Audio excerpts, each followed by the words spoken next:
Halo,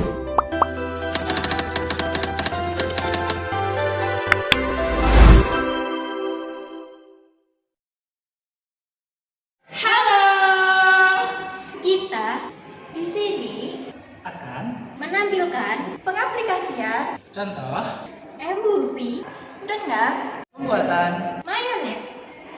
Kami dari kelompok 6 akan memperkenalkan diri kami masing-masing.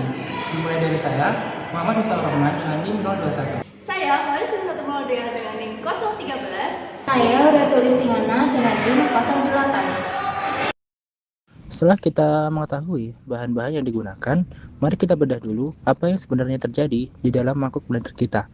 Di satu sisi, kita memiliki minyak goreng, dan di sisi lain, kita memiliki air yang berasal dari perasan jeruk nipis.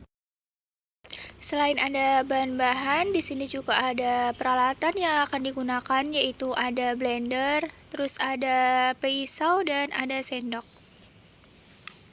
Hasil dari telur matang yang kita gunakan, khususnya bagian kuning telurnya.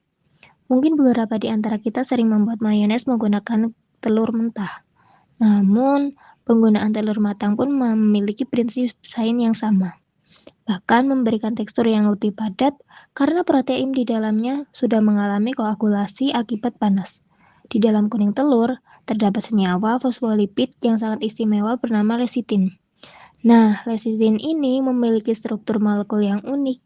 Ia bersifat amfifilik, artinya memiliki dua ujung dengan sifat berbeda.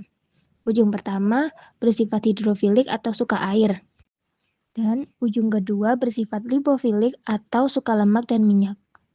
Ketika kita menyatukan semua bahan, lecitin dari kuning telur ini akan berdiri di perbatasan.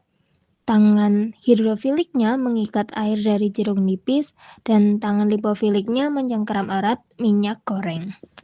Alhasil, tegangan permukaan antara kedua cairan tersebut menurun dan mereka akhirnya bisa membentuk ikatan yang stabil.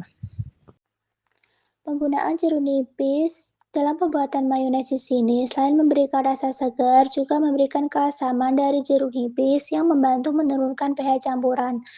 Ia mengoptimalkan muatan listrik pada protein telur untuk membantu menstabilkan struktur emulsi tersebut. Proses pemblenderan ini memberikan gaya mekanis yang sangat kuat. Semakin kuat gaya mekanis yang diberikan, maka ukuran minyak akan semakin kecil dan distribusinya di dalam fase air akan semakin merata. Molekul lecitin dari kuning telur langsung bergerak cepat menyelimuti setiap butiran minyak tersebut.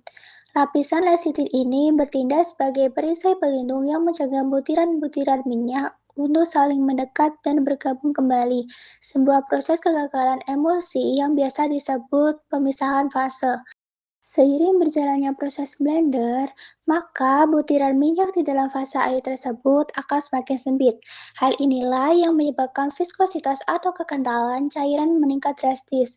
Dari yang awalnya berupa minyak cair dan air jeruk yang encer berubah menjadi struktur semi padat yang creamy, padat dan lembut yang biasanya disebut mayones. Dalam ilmu pangan, emulsi adalah koloid yang terbentuk saat satu cairan terpecah menjadi butiran-butiran kecil dan tersebar di cairan lain.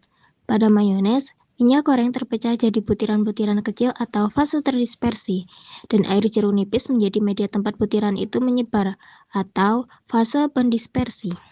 Itulah penjelasan mengenai sistem emulsi pada proses pembuatan mayones menggunakan telur matang. Semoga penjelasan ini dapat menambah wawasan kita mengenai aplikasi ilmu koloid dan emulsi di dunia nyata. Terima kasih atas perhatiannya dan sampai jumpa di pembahasan sains pangan berikutnya.